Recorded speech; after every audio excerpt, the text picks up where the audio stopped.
आप देख रहे हैं स्ट्रेट टॉक मेरे साथ और बजट की आज बात की जा रही है। निर्मला सीतारमण जी ने आज बजट पेश किया है और आपने देखा इससे पहले कि बीजेपी के लीडर्स के तमाम जो लोगों के रिएक्शन सामने आया है, सबने से पीपल फ्रेंडली प्रोग्रेसिव बजट और इसके साथ साथ 100 साल के बजट का एक विश्वास, इस तरीके की जो संज्ञाएं हैं वो इसे दी हैं। तो अब हम आपको झट से सबसे पहले ओपोजिशन का भी क्या रिएक्शन सामने आया है वो दिखा देते हैं और इसके बाद हम अपने खास मेहमान से आपको रूबरू करवाएंगे जो आज बजट पर हमारे साथ चर्चा करने के लिए इस वक्त हमारे साथ मौजूद हैं। सबसे पहले एक नजर ऑपोजिशन लीडर्स पर भी। जो इस साल का बजट है 2022 का, ये बजट सिर्फ अमीरों के लिए है, इसमें गरीबों के लिए कुछ भी नहीं है। और उन्होंने एक भी कोट किया, मैं सुन रहा था कि महाभारत का कोई एक कोट उन्होंने सुनाया था कि मैं समझता हूँ ये महाभारत में द्रोणाचार्य और अर्जुन की बजट है, एकलव्य की नहीं है। तो मैं यही कहूँगा कि गरीब की बजट ये नहीं है और इस बजट से किसी को फायदा होने वाला नहीं है। जो पिछले की चीजें थे उसको रिपीट कर रहे हैं। इवन क्रिप्टो करेंसी का भी उन्होंने जिक्र किया, जिसके बारे में कोई कानून नहीं, कुछ नहीं, सलाह नहीं, मशवरा नहीं। ऐसे बहुत से चीजें उन्होंने की, वक्त आने पर वो बताएंगे। लेकिन आज मैं इतना ही बताऊंगा कि ये बजट गरीबों के लिए कुछ भी नहीं है, सिर्फ अपने दोस्त अमीर लोगों को फायदा करने के लिए, डिसइन्वेस्टमेंट करने के लिए। और इतने बड़े नियरली 40 लाख करोड़, 3900 लाख करोड़ में अगर आप ठीक ढंग से लोगों की मदद अगर नहीं करेंगे तो ये बहुमत है, हम कुछ भी करेंगे तो चलेगा, ये जो एटीट्यूड है ये देश के लिए ठीक नहीं। देखिए, मैं कोई अभी तो फाइनेंस बिल नहीं पढ़ा, उसको पढ़ के देखेंगे, पर जो उम्मीद थी कि इसमें कुछ राहत मिलेगी आम नागरिक को, गरीब लोगों को, और जो इनकम टैक्स देते हैं, टैक्स भरते हैं, उनके साथ न्याय नहीं हुआ। वो भी बहुत तकलीफ से गुजर रहे हैं। बढ़ती महंगाई से, इन्फ्लेशन से वो वर्ग प्रभावित हुआ है। ये अपेक्षा की जाती थी कि सरकार उनको राहत देगी। देश में असमानता, इनइक्वालिटी बढ़ रही है, बजट में उसको एड्रेस नहीं किया गया। बेरोजगारी चरम सीमा पर है और जो हमारा इनफॉर्मल इकोनॉमी है, जो छोटे छोटे कारोबार हैं, वो बहुत कष्ट से गुजरे हैं। लॉकडाउन्स रहे महामारी की वजह से, वहाँ पर भी कुछ राहत नहीं है। तो इसीलिए मैं कहूँगा कि इससे उदासीनता बढ़ेगी, हमारी अर्थव्यवस्था कमज़ोर है देश की। अब 31 मार्च 2022 में हम वहीं पहुँचेंगे जहाँ हम 31 मार्च 2020 को थे। सो आपने देखा कि बढ़ती हुई महंगाई और ऊपर से कोविड का साया, इन सबके बीचों बीच इकोनॉमी को रफ्तार आखिर कैसे दी जाएगी, यही जो सवाल है वो लगातार ऑपोजिशन जो है वो अब उठा रहा है, क्योंकि उनका साफ तौर पर मानना है कि इसका आने वाले वक्त में असर जो है वो काफी ज्यादा खराब होगा। लेकिन दूसरी ओर बीजेपी यानी कि सेंट्रल गवर्नमेंट इसे 100 साल के बजट का विश्वास करार दे रही है। आज बजट पर चर्चा करने के लिए इस वक्त हमारे साथ पंजाब यूनिवर्सिटी से यूनिवर्सिटी बिजनेस स्कूल के प्रोफेसर डॉक्टर कुलविंदर सिंह इस वक्त हमारे साथ मौजूद हैं। सर, सबसे पहले आपका स्वागत करेंगे प्रोग्राम स्ट्रेट टॉक में। नमस्कार जी। नमस्कार सर। सर, आम बजट पेश किया जा चुका है, आम बजट 2022। सबसे पहले तो मैं इन नटशेल आपसे यही समझना चाहूंगी और अपने दर्शकों को भी आप यदि समझा सकें कि हमारे जो व्यूअर्स हैं यूएस के, कनाडा के, इस बार का ये जो बजट है उसे यदि आसान शब्दों में समझा जाए तो वो कैसे होगा? आसान भाषा में इस बजट को आप समझाइएगा सर। जी जी। यदि हम ब्रॉडली इस बजट को देखें तो पर्टिकुलरली इस बजट में इंफ्रास्ट्रक्चर डेवलपमेंट पे मेजर एम्फोसिस दिया गया है जी। It may be road, railway, so all the kinds of जो सारे इंफ्रास्ट्रक्चर हैं उसको डेवलप करने के लिए मेजर एम्फोसिस है और इंफ्रास्ट्रक्चर के थ्रू ही जॉब क्रिएशन की बात की गई है। तो इन नटशेल यदि हम देखें तो ये infrastructure budget, infrastructure development budget है। बाकी चीजें जो कही गई हैं, इंक्लूसिबिलिटी है, सस्टेनेबल डेवलपमेंट है, प्रो पुअर है या प्रोग्रेसिव है, वो चीजें इसमें कम नजर आ रही हैं। ठीक। वो मेजर एम्फोसिस में नहीं है।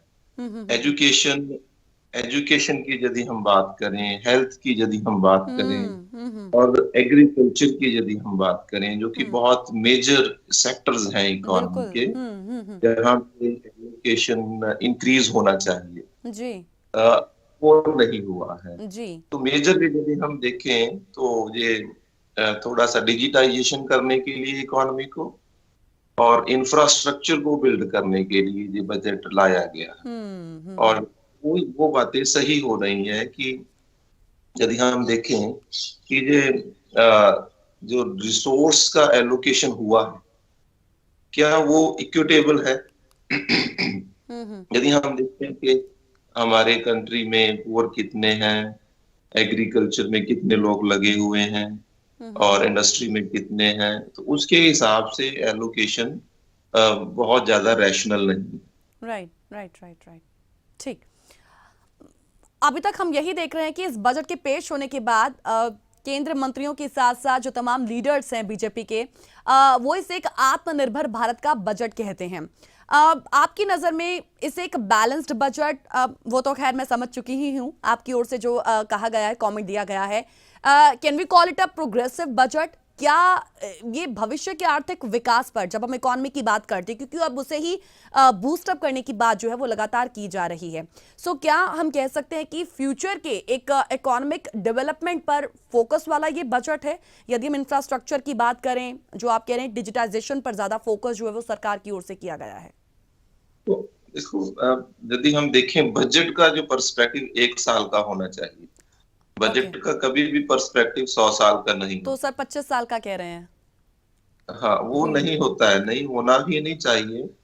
बजट में बेसिकली आपने जो करना है वो पिछले साल के कॉन्टेक्स्ट में अभी क्या किया, कंपैरिजन में पिछले साल का जो बजट था उसकी परफॉर्मेंस क्या रही, और अगले साल में हमने यदि परफॉर्मेंस ठीक नहीं रही तो एलोकेशन को इंक्रीज करना है या डिक्लाइन करना है, रिसोर्सेज ज्यादा देने हैं, कम देने हैं, ऐसी बातें होनी चाहिए। ठीक। इस साल हम कुछ नया शुरू कर रहे हैं, क्यों शुरू कर रहे हैं उसका लॉजिक होना चाहिए। अब पेंडेमिक का दौर चल रहा है, लोगों के पास पैसा नहीं है, अनएम्प्लॉयमेंट बहुत बहुत बढ़ रही है। हाई, बहुत बढ़ रही है। जी। तो उस केस में यदि हम इंफ्रास्ट्रक्चर की बात करें, emphasis major infrastructure, digitisation, technological development पे डाल दें तो वो ठीक नहीं रहता है। और बजट में कभी भी आप 25 साल का, 100 साल का, 50 साल की बात नहीं कर सकते, क्योंकि बजट का मतलब ही 1 साल है।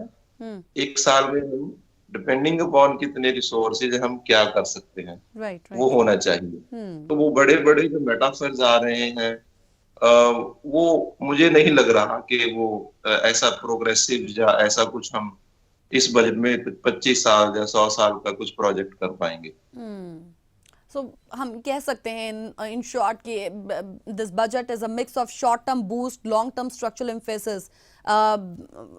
बजट का इसे एक हॉलमार्क कहा जा सकता है। प्रोफेसर साहब, मैं यहाँ पर आपसे ये भी जानना चाहूंगी, मोटा मोटे तौर पर हम देखें तो फिर ये जो बजट पेश किया गया है, फिर इसके फायदे क्या हैं, फिर नुकसान क्या हैं?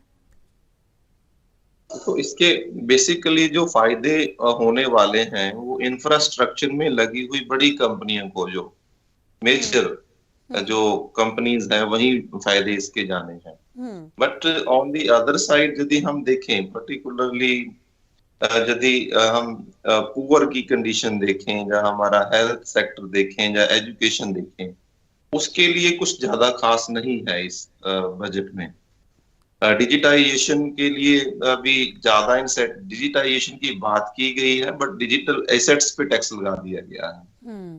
क्रिप्टो करेंसी पे टैक्स बड़ा हाई रेट का लगा दिया गया है। डिजिटल एसेट्स को यदि आप ट्रांसफर करोगे वहां भी टैक्स लगा दिया गया है। तो कंट्राडिक्शंस हैं। कुछ एक सेक्टर को ही फायदे होने वाले हैं, चाहे वो इलेक्ट्रिकल व्हीकल हैं, चाहे वो अल्टरनेटिव सोर्सेज ऑफ एनर्जी हैं, जब वो कुछ इंफ्रास्ट्रक्चर अदर इंफ्रास्ट्रक्चर डेवलपमेंट है। आम लोगों के लिए पिछले साल के कॉन्टेक्स्ट में कुछ देखें तो कुछ ज्यादा नहीं है। राइट। और बात जो है कि पुअर के लिए क्या है, पुअर के लिए जो हाउसिंग की बात की जा रही थी, फ्यूल की बात की जा रही थी, डोमेस्टिक एनर्जी की बात की जा रही थी, ठीक। उसका इवेल्युएशन मिसिंग है। हम्म। जो हमने लास्ट ईयर कहा था कि हम इतना करेंगे, जी। हम्म। वो इसमें मिसिंग है कि क्या वो हुआ या नहीं हुआ। हम्म। आप स्मार्ट सिटी की बात कर रहे थे, हम्म। स्मार्ट सिटी के केस में हमने क्या डेवलपमेंट किया है, राइट। इट इज एब्सोल्युटली जी। मिसिंग। राइट और राइट राइट। दूसरी बात है कि यदि इसको इकोनॉमिक पॉइंट ऑफ व्यू से देख लें तो बोरोइंग्स बहुत की गई है, हम्म। Again again. और दूसरा है कि बजट में बहुत ज्यादा, लास्ट ईयर के बजट के कॉन्टेक्स्ट में यदि हम बात कर लें तो इस बार बहुत ज्यादा इंक्रीज नहीं हुआ है। वही something is 39 lakh crore rupees, 38-37 last year था। तो बजट बहुत ज्यादा एक्सपेंशनरी नहीं है। अ, और ज्यादातर नहीं लग रहा कि सभी के लिए है। सभी के लिए है। पर राइट। प्रोफेसर साहब, आपने in between crypto currency, digi currency का भी जिक्र किया, हालांकि उसको मैं थोड़ा सा और डिटेल से समझना जरूर चाहूंगी, लेकिन इन बिटवीन हम सबसे पहले यहाँ पे हम इनकम टैक्स स्लैब की भी बात कर लेंगे, क्योंकि ये जस का तस रहने का जो एक दर्द है ना, वो छलका है लोगों का। सो आज हम देखते हैं कि आम टैक्स पेयर्स को इस बार बजट में कुछ खास मिला नहीं, क्योंकि कोई ज्यादा चेंजेस नहीं है। सो आम बजट को लेकर सबकी दिलचस्पी इस बात पर ही लगी हुई थी अभी तक कि आखिर आयकर सीमा में, यानी कि ये इनकम टैक्स में छूट इस बार मिलती है या नहीं मिलती है। सो हम देख रहे हैं कि इस बजट में भी फाइनेंस मिनिस्टर ने राहत वाले ऐलान से कहीं ना कहीं किनारा ही किया है। आप इस पर क्या कहेंगे? जी जी, बिल्कुल बिल्कुल किनारा किया गया है। पैंडेमिक में के दौर में हमें थोड़ा राहत की ओर जाना चाहिए था, चाहे वो शॉर्ट टर्म के लिए हो, 1 या 2 साल के लिए। बट इस बजट में भी राहत की बात नहीं है, कोई राहत नहीं दी गई है। एज इट इज जो स्लैब्स हैं वो वैसे ही रखी गई हैं। जी। और जो जैसे वो प्रेजेंट किया गया है, हम इंक्रीज नहीं कर रहे, वो that is again is not very suitable to the situation, कि हम उस चीज को इंक्रीज नहीं कर रहे हैं, हम टैक्स को इंक्रीज नहीं कर रहे हैं। और जो तीसरी बात मैं इसमें ऐड करूं कि जो जीएसटी का जो परफॉर्मेंस है, वहां से हाउएवर रेवेन्यू इंक्रीज हो रहा है, बट उसको भी यहाँ पे स्पेशली मेंशन नहीं किया गया कि जीएसटी के केस में हमारी परफॉर्मेंस क्या चल रही है। क्योंकि हमारा यदि एक्सपेंडिचर है तो एक्सपेंडिचर को कंपनसेट करने के लिए रेवेन्यू भी चाहिए। तो जो बेसिक बेसिक चीजें होती हैं बजट में, वो चीजें इंक्लूड नहीं है। रादर कुछ बड़े मेटाफर्स हैं जो यूज किए गए हैं, वहां से लग रहा है कि बजट को लोगों का बनाने की कोशिश की गई है, जो नहीं है एक्चुअल में। यानी कि ना तो इनकम टैक्स के स्लैब में कोई चेंजेस हुए, ना ही एटीसी के अंडर आने वाले टैक्स फ्री इनकम का दायरा बढ़ा है। सो फिर यही कहेंगे कि आसान शब्दों में तो मिडिल और सैलरी क्लास वाली जनता को एक बड़े से थैंक यू के सहारे फिर से ठगा गया, अगर ये कहा जाए तो ये गलत नहीं होगा। प्रोफेसर साहब यहाँ पर एक छोटे से ब्रेक के लिए फिलहाल रुक रहे हैं, जल्द लौटेंगे स्ट्रेट टॉक में। Welcome back after the break. Straight Talk देख रहे हैं आप, और बजट की आज बात की जा रही है। इस बजट ने कितना खुश लोगों को किया है या फिर डिसअपॉइंटमेंट उनके हाथ लगी है, और इसी पर चर्चा करने के लिए प्रोफेसर डॉक्टर कुलविंदर सिंह इस वक्त हमारे साथ जुड़े हुए हैं। Sir welcome back after the break. Professor साहब, आपसे मैं ये जानना चाहूंगी कि हम अक्सर देखते हैं कि इकोनॉमी में किसी भी इकोनॉमी में दो सेक्टर्स होते हैं, एक ऑर्गेनाइज्ड होता है तो दूसरा होता है अनऑर्गेनाइज्ड। हम जब अपनी इकोनॉमी की बात करते हैं, हम ये देखते हैं कि गवर्नमेंट जो है वो इस पहलू की ओर ध्यान नहीं दे रही है। क्या ये कहना सही है? क्योंकि हम जीएसटी और इनकम टैक्स की बात आज कर रहे थे, तो इसमें उछाल देखने को मिल रहा है, पर हम देखते हैं कि जीडीपी जो है वो उस रफ्तार से बढ़ नहीं रही है। जी जी, जो इंडिया में जो अनऑर्गेनाइज्ड सेक्टर है वो मोर देन, यदि हम देखें एम्प्लॉयमेंट के केस में, तो 90% से ज्यादा जो एम्प्लॉयमेंट है वो अनऑर्गेनाइज्ड सेक्टर में है, इनफॉर्मल सेक्टर में है। हाँ जी। तो इंडिया की जो पॉलिसी मेकिंग है, जो इकोनॉमिक प्लानिंग है, तो सिंस 1950-51 के बाद हमने कभी अच्छी तरह से एम्प्लॉयमेंट को प्लान ही नहीं किया है। और उसी का ही जो रिजल्ट है कि हमारे पास एम्प्लॉयमेंट का क्राइसिस अभी बना हुआ है। हम्म तो वो तो बिल्कुल जो है कि हमने कभी जो पर्टिकुलरली ऑर्गेनाइज अनऑर्गेनाइज में हमने प्लान क्या करना है, मेनली हमने एम्प्लॉयमेंट को प्लान करना है। तो हम्म इस बार भी वो एम्प्लॉयमेंट को डायरेक्टली हमने हिट नहीं किया है। हम्म तो हम कह रहे हैं कि इंफ्रास्ट्रक्चर जब डेवलप होगा तो जॉब्स आएंगी, जब इंडस्ट्री थोड़ी डेवलप हो रही है तो जॉब्स आएंगी। But on the other side we are talking about mechanisation of agriculture hmm and technological development. तो हम्म वो ट्रेड ऑफ है। टेक्नोलॉजी जब लोगों को थोड़ा वहां से लोगों को निकालेगी, जिस भी सेक्टर में टेक्नोलॉजी जाएगी लोगों को निकालेगी, तो उसको ऑब्जॉर्व कहाँ करेंगे? हम्म तो ठीक अगेन वो अनऑर्गेनाइज सेक्टर हमारा इतना एक्सपेंडेड नहीं है, बड़ा नहीं है कि सभी को हम हम्म ऑब्जॉर्व कर पाए। तो वो एम्प्लॉयमेंट का जो सिनारियो है वो कहीं भी वो स्पेसिफिकली उसको एनालाइज नहीं किया जा नहीं किया रहा है, हम्म और वो बड़े बड़े क्राइसिस की ओर हमें लेके जा रहा है। हम्म वो पेंडेमिक के दौर में तो वो बहुत ही ज्यादा हाई स्केल पर हो जाता है, जैसे हमने 2020 में भी देखा है।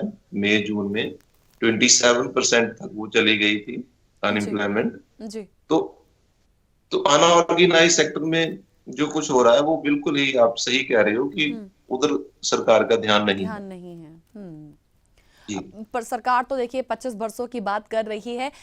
हम यहाँ पे अब डिजी रुपया की भी बात करेंगे, क्योंकि ये ऐसा लगता है कि लीक से हटकर जो थोड़ी कोई चीज लगती है इस बजट में वो ये है। हालांकि आप इसे बेहतर समझा सकते हैं।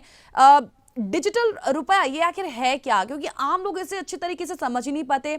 जिसका बजट में वित्त मंत्री ने ऐलान भी किया है, तो जेब में जो रखे रुपए होते हैं वो उससे कितना अलग होता है?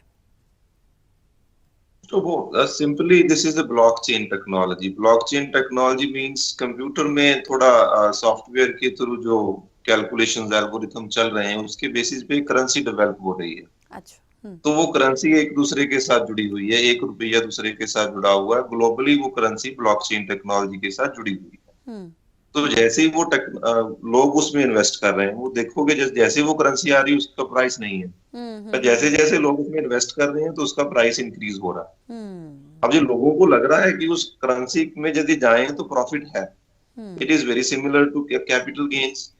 आप स्टॉक में भी इन्वेस्ट कर रहे हो, हम्म अब उसी तरह डिजिटल करेंसी में आपने इन्वेस्ट कर दिया है। हम्म तो लोगों को तो प्रॉफिट के लिए कोई ना कोई सोर्स चाहिए। हम्म लोगों को वहां से प्रॉफिट आ रहा है जो कि मार्केट से आ रहा है, जो कि ठीक मार्केट का फिनोमेना। हम्म अब सरकार को लग रहा है कि वो जो यदि सारा ही इन्वेस्टमेंट उस तरफ चला जाए हम्म जो कि प्रोडक्टिव नहीं है, हम्म तो वहां थोड़े इकोनॉमी के लिए इम्प्लीकेशंस हो सकती हैं। तो हम्म गवर्नमेंट रेगुलेशन करने की कोशिश कर रही है। ऑलराइट रेगुलेशन इस तरह की हो रही है कि आरबीआई अपना रुपया लेके आएगी और इंडिया में किसी और को रुपया वो डिजिटल करेंसी बनाने का वो राइट नहीं है। हम्म वो चीजें मुझे लग रहा है ठीक नहीं है। और इतना हैवीली टैक्स कर देना, 30% देना। जी हाँ। स्टॉक स्टॉक एक्सचेंज में तो हम देखें ये इसका इसका वहां मतलब क्या है, मैं इसी पर आने वाली थी कि आधे से ज्यादा अभी हाल ही के टाइम में हम देखते हैं कि क्रिप्टो करेंसी इस टर्म का बार बार उपयोग जो है वो गवर्नमेंट की ओर से किया गया है, लेकिन आधे से ज्यादा तो इसके बारे में जानते भी नहीं हैं। सो ये 30% का जो अभी आपने जिक्र किया क्रिप्टो करेंसी से ये कमाई पर 30% टैक्स का, इसका मतलब क्या है? क्या माना जाए कि इसके बाद ये लीगल हो जाएगी? देखो वो उसको दायरे में लेके आने की कोशिश की जा रही है, बट जो मुझे लग रहा है उसको हम उसको मोटिवेट नहीं कर रहे, उसको हम अ, मतलब उसको हम इतना ज्यादा प्रमोट नहीं करना चाह रहे कंट्री में। हम मार्केट मैकेनिज्म में ओपनली नहीं जाना चाहते। हमें ओके लग रहा है कि जब हम उससे दूर जाएंगे तो हमारे लिए इम्प्लीकेशन आएंगी। तो वो कैसा प्रोजेक्शन है? एक तरफ हम कह रहे हैं कि हम डिसइन्वेस्टमेंट करके पब्लिक सेक्टर को खत्म करके प्राइवेट लेके आएंगे, ग्लोबलाइजेशन में जाएंगे। दूसरी तरफ हम जो ग्लोबलाइजेशन के ट्रेंड्स हैं उसके अगेंस्ट पॉलिसीज बना देते हैं। तो वो उसमें ट्रेड ऑफ है। या तो आप लॉजिक दो कि इसमें इस करेंसी में जाने से ये खतरे हैं, इसीलिए हमें इसे रेगुलेट करना चाहिए। That thing can be understood. आप लॉजिक नहीं दे रहे हो कि हम इतना लॉजिक हैवीली नहीं टैक्स है क्यों कर रहे हैं। राइट कैपिटल गेन्स पे 10% का टैक्स है जहाँ पे 30% का है। वो रैशनल नहीं है। जिस तरह से इस चीज को लेके आया जा रहा है वो मुझे रैशनल नहीं लगता। रैशनल नहीं लगता है, क्योंकि ये हालांकि इसके साथ हम जब यहाँ पर इस बजट में हवाई ईंधन की बात उन्होंने की गई है, उसके फ्यूल की बात की गई है, सो उसकी कीमतों में भी वृद्धि की बात, इंक्रीज उसको किया गया है। लेकिन दूसरी ओर इन्होंने ई पासपोर्ट का भी ऐलान कर दिया है। तो वही जो आप लॉजिक की बात कर रहे हैं वो इसमें भी दिखाई देता है कि फिर ये लॉजिक क्या है। चलिए अब यहाँ पर मैं आम और आम लोगों के जो मतलब की बात होती है कि सस्ता क्या हुआ है, महंगा क्या हुआ है।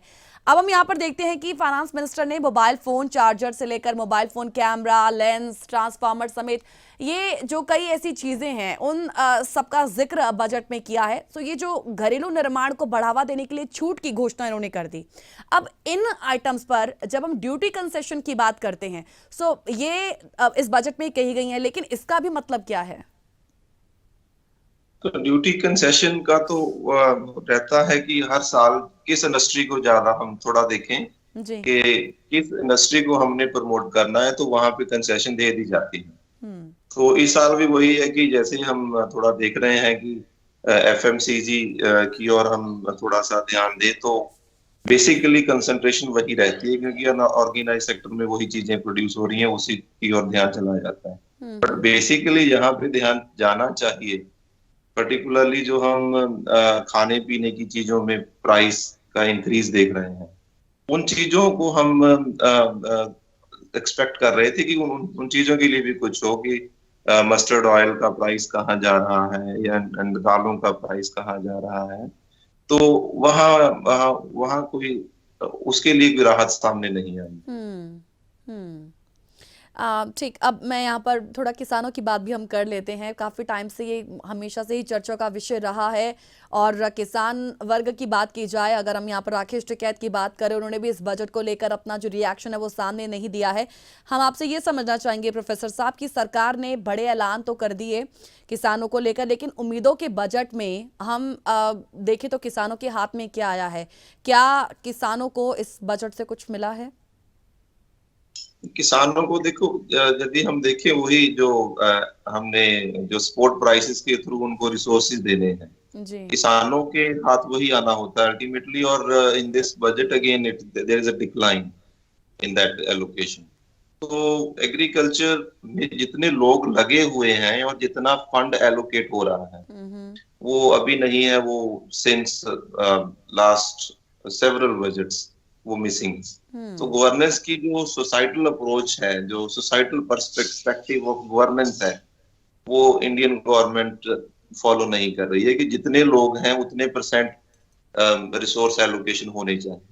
तो again we have again that less than 2 lakh crore rupees allocated for this food subsidy. And again जो फर्टिलाइजर सब्सिडी है वो भी डिक्लाइन है। तो जो बातें हैं वो इन्वेस्टमेंट की बातें हैं, मैकेनाइजेशन की बातें हैं, बट वो ग्राउंड पे कैसे होगा वो उसको लेकर भी वो खास बात वो नहीं, क्लियर नहीं है। क्लियर नहीं तो किया इन गया है। नटशेल किसानों के लिए कोई ज्यादा नहीं है इस बजट में, और किसानों के तो बजट पे कट ही लगा। और दूसरी बात, एक और इम्पोर्टेंट बात है, जब एग्रीकल्चर की बात आती है तो रूरल डेवलपमेंट की भी बात आती है। जी जी जी। तो रूरल डेवलपमेंट में यदि हम देखें, मनरेगा है, जो नरेगा स्कीम है हमारी, जी जी। इसके 100 डेज का एम्प्लॉयमेंट प्रोवाइड करते हैं। हाँ हाँ। तो वहां पे भी एलोकेशन को कम कर दिया गया।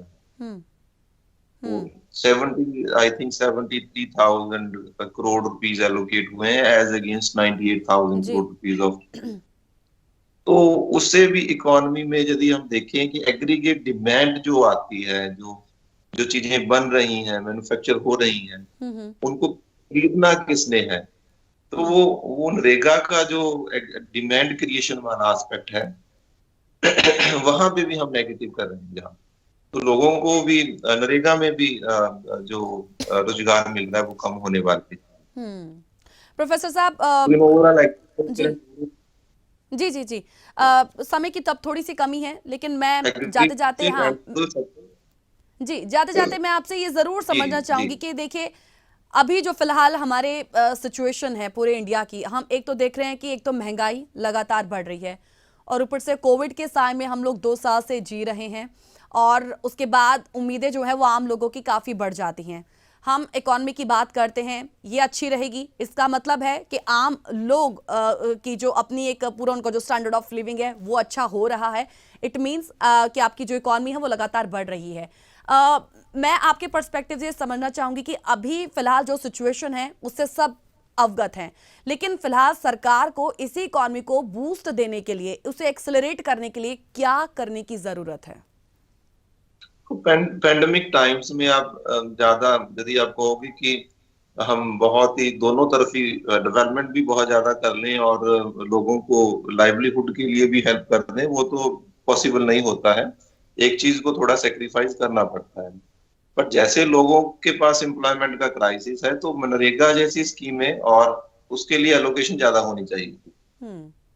हम्म। तो वो बहुत जरूरी था कि मनरेगा को एलोकेशन और ज्यादा होती, लोगों को रूरल एरिया में एम्प्लॉयमेंट ज्यादा मिलती।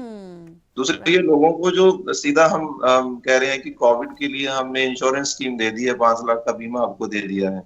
ठीक। रादर यदि लोगों का जब एम्प्लॉयमेंट हिट हुआ है तो उनको डायरेक्ट ट्रांसफर क्यों नहीं किए जा रहे? ठीक तो सर। डायरेक्ट ट्रांसफर ठीक। की भी बात होनी चाहिए। हम्म। और एम्प्लॉयमेंट की जैसे जैसे जैसे हम आगे देख रहे हैं ठीक। कि एम्प्लॉयमेंट बेसिकली कुछ ही सेक्टरों की ओर जा रहा है, क्योंकि मनी भी कुछ ही सेक्टरों, कैपिटल भी कुछ ही सेक्टरों की ओर जा रही है। तो एम्प्लॉयमेंट की प्लानिंग बहुत बड़े लेवल पे होनी बड़े चाहिए, लेवल पर होनी इंस्टेंटली। चाहिए। ये बिगेस्ट प्रॉब्लम है कंट्री की, इसको सॉल्व करना जरूरी है। Anyway sir, thank you so much हमसे जुड़ने के लिए, प्रोग्राम में अपना टाइम देने के लिए। थैंक यू सो मच, आपसे चर्चा करके बहुत अच्छा लगा। Thank you so much sir, नमस्कार। सोनी संदेश, साल का बजट भारत देश को एक ऊंचाई की ओर ले जाने में सक्षम जो सरकार कहती है, लेकिन किसान वर्ग, प्राइवेट सेक्टर के कर्मचारियों को इस बजट से लाभ कितना मिलेगा, खासकर आने वाले वक्त में इस बजट का असर पॉजिटिव होगा, नेगेटिव होगा, ये सब देखना होगा। फिलहाल इसी नोट के साथ लेंगे इजाजत। स्ट्रेट टॉक में आज के लिए इतना ही। नमस्कार।